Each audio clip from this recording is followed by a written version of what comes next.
America's hometown. For many, it evokes images of the downtown promenade and Plymouth Rock. But as the largest municipality in the state of Massachusetts by area, it's a lot more than that. The landmass alone accounts for 96.5 square miles. With all of that ground to cover and 5 exits to choose from on Route 3 North, we decided to take Exit 2 and direct our attention on only South Plymouth this time around. One thing you'll notice about South Plymouth is that it's a little quieter and less commercially developed than the northern and central parts of town. It's made up of several villages and neighborhoods, most notably Ellisville, Cedarville, and Manomet. As you make your way up along the coastline, there's an almost old Cape Cod feel to the landscape. So we thought we'd head up Route 3A and hopefully find some hidden gems along the way. Heading northbound on 3A, you'll first pass through the village of Cedarville. For this area, this is about as commercially developed as it gets. But they've taken centrally located to the next level. In fact, if your car broke down on your way, you could take care of all of your day's business on foot. First, you could take your car here to get fixed, walk over here and get some breakfast. Go to the gym 20 feet this way. Take your car to get an inspection sticker over here. Grab some pizza for lunch. Take the dog or cat here to the vet, grocery shop, play a round of golf, and get some dinner, all without leaving a half-mile radius. But in our quest for the first meal of the day, we headed a little further up the road. Formerly Sweet Lemons, this little roadside eatery has been known as Marshland 3A since the summer of 2012. If you're from the Cape, the name may sound familiar, and that's because their first 2 restaurants were started in Sandwich. Business here in Manomet has been great, mostly due to their delicious breakfast, and partly because of their location. Yeah, well, we're the last stop in between Manomet and Cedarville, so there's really nothing else in between us, so you kind of steal that crowd going in between the Cape, driving down 3A, so it's a good spot. Most chefs are a special breed, and when they're enthusiastic about their work, it comes through in their creations, which is what keeps people coming back, especially when the French toast looks like this. One of my favorite things about breakfast is it's all cooked to order, it's all from scratch, and there's no cheating, so you're cooking each egg to order how the customer wants it, and it's just a fun, fast style of cooking. Taking a walk after a hearty breakfast like that is probably a pretty good idea. And with the ocean so close by, a nice beach walk is a great way to burn off some unwanted calories. In fact, some locals told us that the water here at Whitehorse Beach was so comfortable that you could swim in it year-round. So of course, we thought we'd put that theory to the test. Obviously, they were messing around with us, saying that you could swim here any time of year, but truth told, even in November, it's actually kind of refreshing and not a bad way to start the day. The problem is the parking here isn't great, so why don't we head down the road to a place where they've got trails, ocean, and parking. Our first stop takes us to a place that's hiding right here in plain sight. Since 1991, Ellisville Harbor State Park has been managed by the Mass Department of Conservation and Recreation, but its actual history runs a little deeper than that.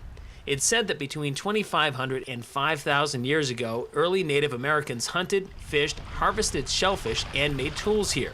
Nowadays, it's a way to get to what is considered one of the most scenic spots on the South Shore. It's also a nice place to go for a walk with your sweetie. It's about a half mile out, and it's a round trip about a mile, so I often walk here just to get a little exercise. I used to jog here, but now I'm walking here. I've lived in this area for 16 years. Met some folks here one day who had grown up here when this was a farm, and as young kids they would pick blueberries for the farmer. So it was nice to get that little bit of history. It's also nice that the area probably hasn't changed a lot since they were little kids picking blueberries here. It's a state park, and it won't be developed. It's nice also because a lot of people don't really even know that it's here, so you don't run into that many people, so you don't have to worry about running into people and having to interact with people and having people interact with you. And if you like that cool combination of woods and oceanfront, but want a shorter walk to the beach, head up the road to Center Hill Preserve. Here you'll find a mile's worth of coastline overlooking Cape Cod Bay, which you can enjoy from the shore, or up here when you stop to take a breather or have some lunch. The view is pretty nice from both spots. You'll also find other hiking or biking trails on this 78-acre parcel of land, but we were hoping to get some expert advice on the best trails to ride around here, and more importantly, what kind of bike to take on them. Luckily, we were able to find such a person at this place with the cool mid-century Southern California Googie architecture sign out front. A safe place to go and kind of learn what you're doing, I would say, would be the state forest. Would be one of the safest places. They have some nice paved trails.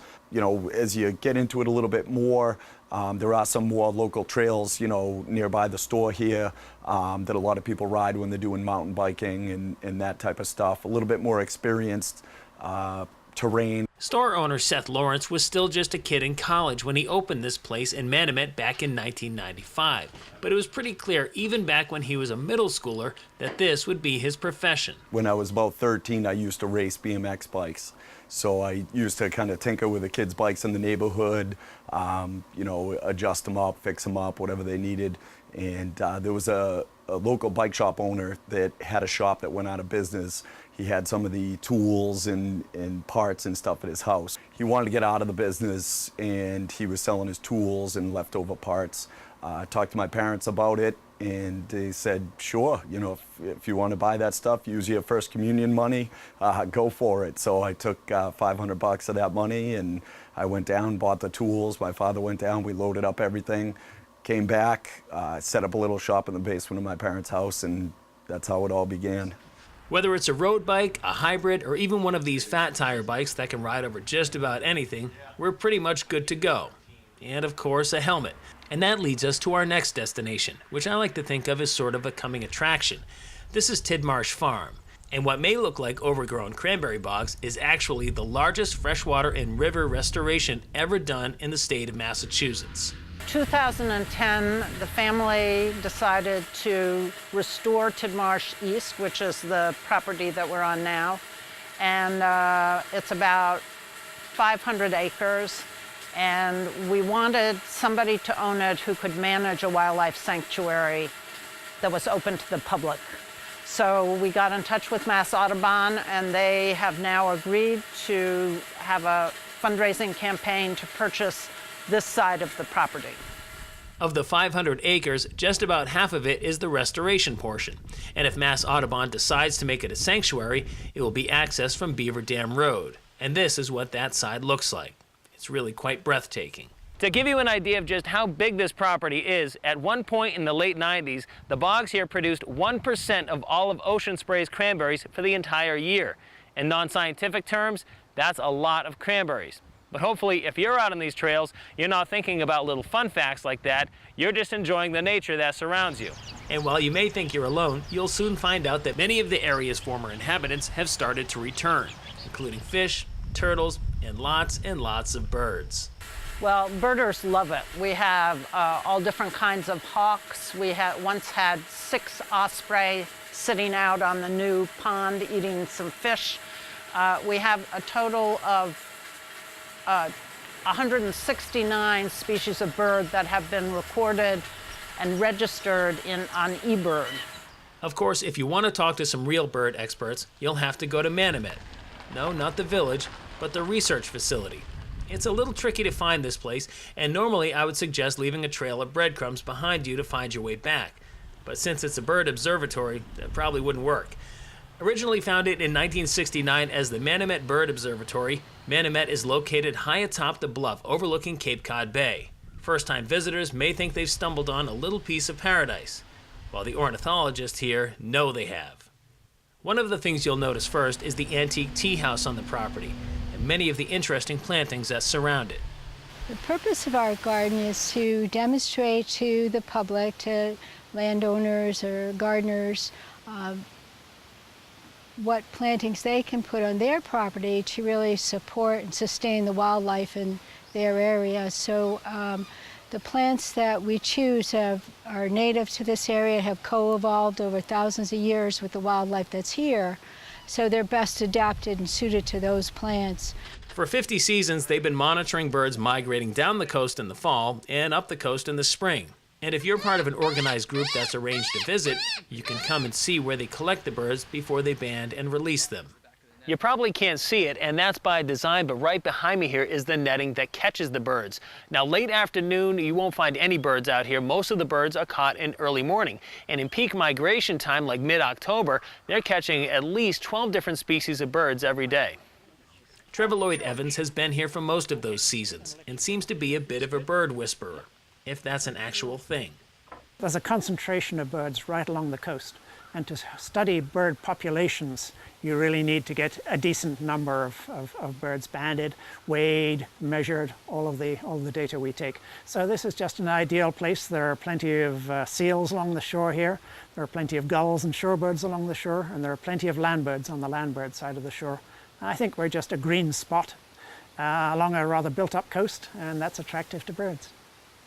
And when the daylight starts to fade and the early evening hunger rolls in, you can count on Monte Cristos and Manomet for a good meal and fun company.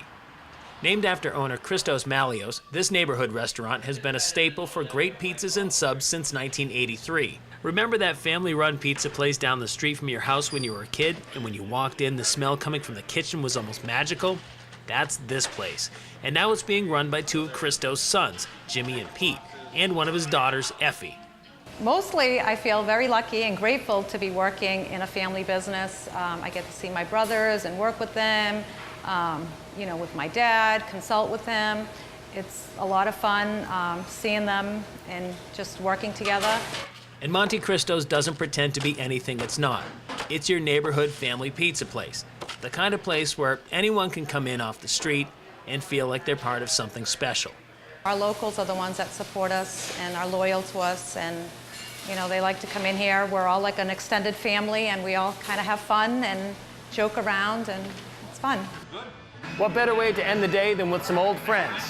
Oh, and now that we've got some pizzas, some new friends. Reporting from South Plymouth, I'm Brian Sullivan for PCN Life. Awesome pizza.